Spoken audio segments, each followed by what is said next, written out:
I have to talk about this again, man, because the more I think about it, the more I look into it, the more disappointed I feel. The fans, I'm extremely disappointed in you. I had people implying that I'm not a true fan simply because I don't like the ending. We have dozens, thousands, maybe even hundreds of thousands of fans damage controlling this ending and damage controlling Kojima's work, which is bullshit. Let's take a look at GDC. Kojima is showing us all this tech about the amazing indoor lighting, comparing it to real life and the engine itself. I really have a hard time telling the difference with this. And this led me to believe that the game was going to take full advantage of the indoor lighting. But that wasn't the case. The only level that really took advantage of this was that hospital level. That's it. There's no indoor bases for you to infiltrate. You have 2 giant open world maps, not a single indoor base. You see, this might piss some people off, but ever since Metal Gear Solid 3, I think they've been going away from the foundation of what Metal Gear was, indoor stealth. The old ones, a lot of it took place in indoors. Metal Gear 1 and 2, Metal Gear Solid 1 and 2, they all mostly took place indoors, or at least half took place indoors. Ever since 3, it's all been this outdoor bullshit. I like it and all. It's still cool, and it's still Metal Gear to me. It's just the foundation of Metal Gear was indoor stealth, and this game has none of that. I even remember him showing us a nurse with a slightly transparent dress on, and you could see under the bra. He was showing us all this shit, giving us hopes and expectations. When I saw that nurse, I'm like, oh, this is going to be like another Meryl situation. We're going to have to find a nurse with a specific bra under. But nope, he just showed us that for no fucking reason.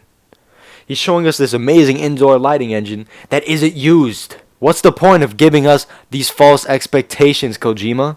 Why the hell did you pretty much show a scene of every single cutscene, or at least 95% of the cutscenes, in the trailer? Why the fuck did you pretty much show every single character who appears on screen in the trailers? Why the fuck would you do this for a game with barely any cutscenes? Put every fucking cutscene, a piece of it, in the trailers. Why would you mislead us to think that Big Boss was gonna become this demon? I don't feel like a demon at all in this game. I don't feel like I'm evil at all in this game. And guess what? I'm gonna get into spoilers now. Not even Venom becomes a demon. The choice of music and the whole vibe of those trailers just felt completely off of what was in the game. I didn't feel like I was a bad guy at any single point of the game. I didn't feel like I was doing any evil acts, in the cutscenes at least. It was very misleading. Not to mention, you're not playing as Big Boss. We were promised the missing link of the story, which it is kind of filled in a very lazy way. But this is the final canon game.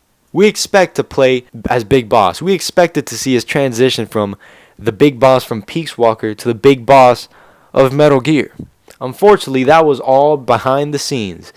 All through cassette tapes, and we didn't even get the whole goddamn picture. And the whole time we were playing as the medic from Ground Zeroes. If you look at it from a lore perspective, that's what we were doing. But if you look at it from, I guess, a meta or a fan perspective, we were playing as ourselves. From a lore perspective, this is just nothing but sheer plot convenience. You have a medic who's your top ranked soldier, but you assign him as a medic instead of having your top ranked soldier at the base to protect it from any attacks, attacks similar to the Trojan horse fucking attacking Ground Zeroes. You had him as a medic? Really? Your most trusted man? Your strongest man?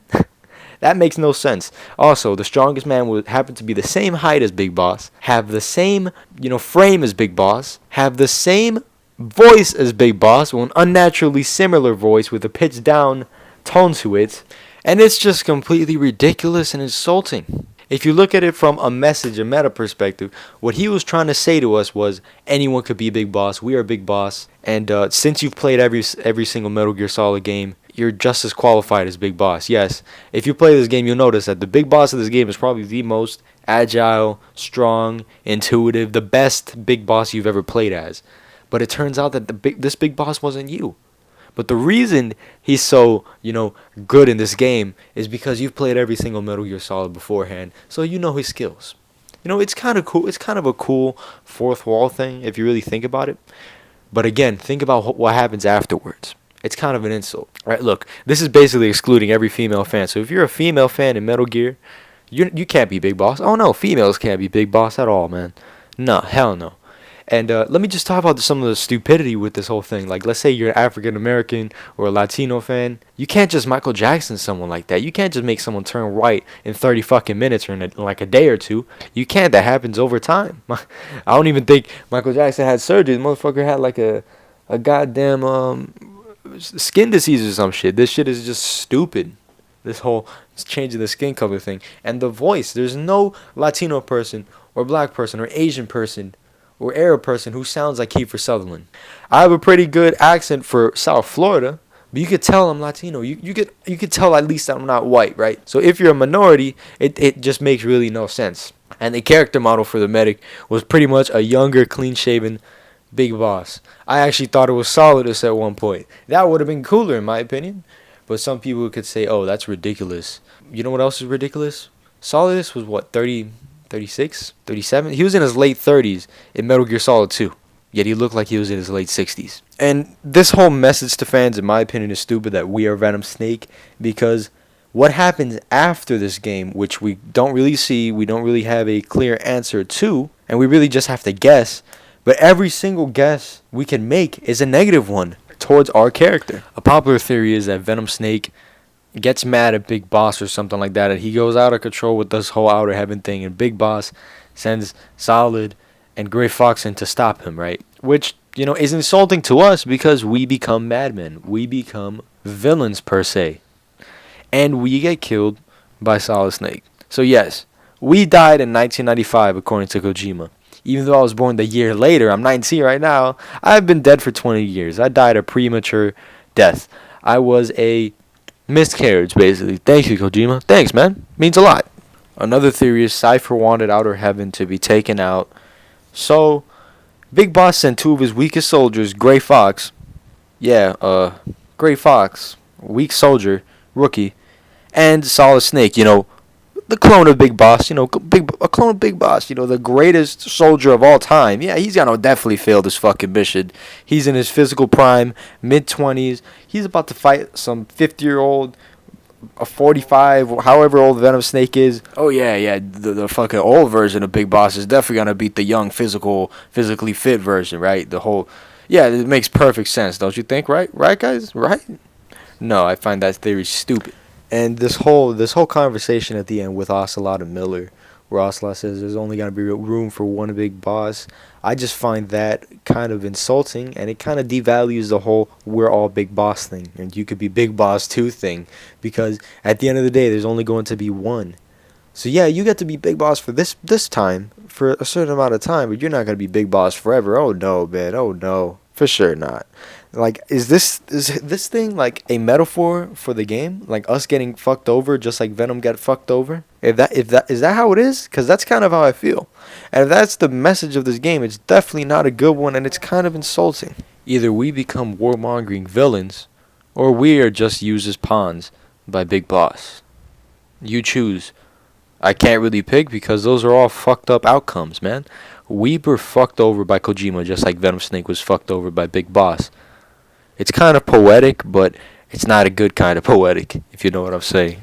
I got a lot of flack in my last video for saying that this is the conclusion. Yes, I used the wrong word, but if you watch the video, you could clearly hear me reference things that happened after 1984. So I obviously don't think it's the end of the saga, but since this is Kojima's final game, I was expecting him to take more advantage of the time and, connect more dots.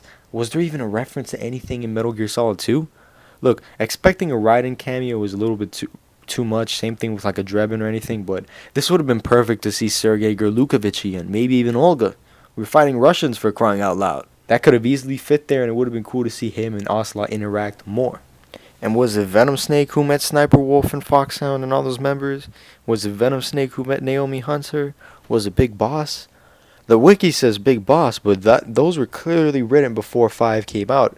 5 was like a giant meteor hitting the fucking cannon, because we're going to have to rethink a lot of these, things we already thought of. And it just makes things all the more confusing that we didn't get to see any of this and that this stuff wasn't referenced in the tapes at all. And, I personally found the whole cassette tape thing to be pretty lazy as well. You had a bunch of these missions that could have easily been, used for story, that each had a purpose. Everything you did in the other games had a purpose. Destroying the satellite, what purpose did that have? What purpose did destroying the tank unit have? All this stuff really leads up to nothing story-wise, and the shit we get from the cassette tape story-wise doesn't answer every goddamn question either. And when you beat the game, you get 50 minutes of goddamn cassette tapes. I would have liked a 15-minute cutscene with a time skip. We get to see, Big Boss with gray goddamn hair joining Foxhound, commanding, doing, meeting Sniper Wolf, meeting Foxhound. Decoy Octopus, where is that motherfucker? And also, I wanted to see Solid Snake, man. Some people are going to say, hey, Metal Gear games have never really had long time skips. But what's also Metal Gear games didn't have? They didn't have cassette tapes before Peace Walker. Now the cassette tapes are like a mainstay in the series now. You see, new things could be added. And since this is the final true canon game, why didn't we get that? I would have loved Metal Gear Solid 4 style cutscenes. I didn't mind that shit because there was just as much gameplay in 4 as there was cutscenes. It didn't matter to me. And this is the most gameplay driven game, but a lot of these story missions had nothing to do with the goddamn story, and they were wasting space and should have been side ops. In Peace Walker, a lot of these main missions could have been considered side ops. Eliminating the tank unit, destroying this. Those are like challenges in Peace Walker, which were side ops, which is bullshit. And also that conversation I mentioned earlier with Miller and Ocelot, it's kind of weird because Miller says, "To hell with the real boss. I'm gonna make the Phantom stronger," or something along those lines, right? What do we know Miller as? We know him as the drill instructor for a Foxhound. I'm pretty sure when he was working there, Big Boss was already in command. So that doesn't add up. Another thing that doesn't add up is, what's his face? Huey doesn't recognize Venom Snake. It leads us to believe that Venom had the whole facial reconstruction surgery to look like our avatar. So that's why I didn't think so. But now that I think about it, what does that actually mean? And not to mention, this game by far has the worst cast in the entire series. Like, this doesn't even touch the cast of 1, 2, 3, and 4. It doesn't touch it at all. The only really memorable character I really found in this game was probably Miller. Because, he really seemed like he was torn for revenge. He really, really seemed angry. And I just really liked him in this game. Quiet, she's memorable because she's hot. That's really it. And what she does at the end. But guess what? She's an optional character. She didn't really add much to the goddamn story. And, she's hot. And she leaves. I bought the Sniper Wolf costume. Tested it out once. She left the next fucking mission. Which is bullshit. Fuck Kojima for that. And Venom Snake. That motherfucker was confused. He barely said shit. Same with Eli. He barely said shit. Rebenock and Code Talker. No, Code Talker said a lot of things, but through cassette tapes, he came in like almost at the end of the game. What's it called? Who else? Skullface was good. I liked him, but we didn't really get much of him. I liked his motive. I like what he was doing with the trying to take out the Zero and shit, but I just found him very underwhelming, along with pretty much every other castmate in this game. Zero, I liked his thing, but it was cassette tapes. It would have been dope to see it as a cutscene, but I could kind of see it because Zero has always been an enigma. Well, after 3, he was an enigma, basically. And it makes sense for us to only hear his voice, kind of, but, what could we do? A Big Boss, when he was there, he was good. I liked Ishmael, but if you notice, Ishmael has 2 eyes. Weird, huh? And speaking of Big Boss, I also kind of find it messed up that the best Big Boss in the series, gameplay-wise and, technique-wise, wasn't the real Big Boss. I kind of find that insulting. And what the hell is the point of Dr. Clark creating the whole genome therapy thing? Trying to make the perfect soldiers that way, instead of just, mind controlling them, hypnotizing them, whatever it was. Why didn't they just do that, man? They'll get better soldiers than the actual Big Boss if they would have done that. But nope, they didn't. They started fucking with genes. And also, I got a lot of flack for saying that Big Boss was a villain. They said that Big Boss wasn't the villain because he was fighting against the Patriots, who are the villain. But okay, he was kidnapping scientists, making them develop nukes in a non-nuclear society, trying to start wars and stuff. This might be all against the Patriots and all, but that doesn't necessarily make him good either. It's not black and white like that. There's 2 evils. He's probably the lesser of 2 evils, I guess. And if, like I said before, if you look at the trailers, they make him seem like a devil. What are devils? Evil. Demons are evil. And a guy brought up that he was out for the Patriots. That's why he saw Solid Snake as a threat. But if he saw Solid Snake as a threat, why did he send him to kill Venom? Why didn't he just kill him himself? And if you want to look at the stupid theory that he was expecting Solid and Gray Fox, the perfect soldier, to fail, two perfect soldiers actually to fail, why didn't he just kill Solid Snake an easier way instead of giving him even the slightest possibility to pass the mission? He could have just gotten any random sniper to kill Solid Snake if he saw him as a threat. But nope, he was using Solid Snake as an asset. The point of this video is I didn't get what I expected, and I'm not happy with the ending. Does it tie some of the gaps? Yes, it does. But I just don't like how it did it. And you know, that fucking Mission 46 just came out of nowhere like a Randy Orton RKO. Nothing really triggered it. The second half of the story was, what, 5 story missions? Not even all of them had anything to do with this story. A lot of the story was given inside off, so you can't replay it or rewatch it to refresh your fucking mind. The second half of the game was nothing but replaying goddamn missions most of the goddamn time. What is that shit? That would have been a side op in Peace Walker. You see, the gameplay in this game is great. You know, the core mechanics. I like open world games. It's my favorite genre.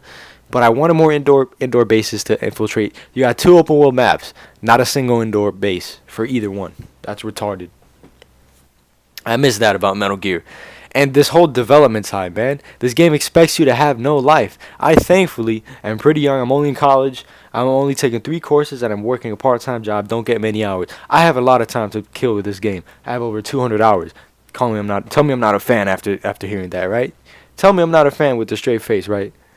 But for people with jobs, for people with families, how the hell do you expect them to get the most out of this game? They won't 100% this game. I'm currently at 86, 87. But yeah, this game probably will take a lot of people a lot of goddamn time. And I know plenty of people who've got into the Mission Traders Caravan without having the vehicle Fulton. You see, I play Peace Walker, so I knew what to expect. But a lot of people got caught off guard, man, and they're stuck in bullshit, and then they have to go back and grind. It's like they buy a Metal Gear game and they're not expecting RPG elements, man. And the whole nuke development thing, 27 hours, are you goddamn crazy? I left my Xbox One on. Thankfully, it wasn't a 360, because that shit would have red rained on me. And if it was an early PS3, it would have yellow lighted on me if I would have tried that shit. God bless next gen. But damn, man, I just did not like this ending. I liked the game, didn't like the ending. These are my final thoughts. This is probably not going to be my last video because somebody in the comments is probably going to trigger something in my mind that I might have to speak my piece on. So yeah, thank you guys for watching. Peace out. Let me know what you think. Hold up. My bad. I forgot to mention the boss fights. The boss fights didn't even touch 3 at all. Didn't even touch 4. Didn't touch any of them except for Peace Walker, because those are just, you know, generic mech battles. I didn't find those too good. And, you know, the boss battles here, I guess they're better than Peace Walker, but not by much. Also, where the hell were the characters like Dirty Duck and Shotmaker? You know, characters in Metal Gear 1, the game that this leads up to. You guys say that there is no missing link, that the gap was filled nicely. Well, where the hell are those characters? Those are just things I had to add together, man. Peace out. I'm done now. Alright, peace.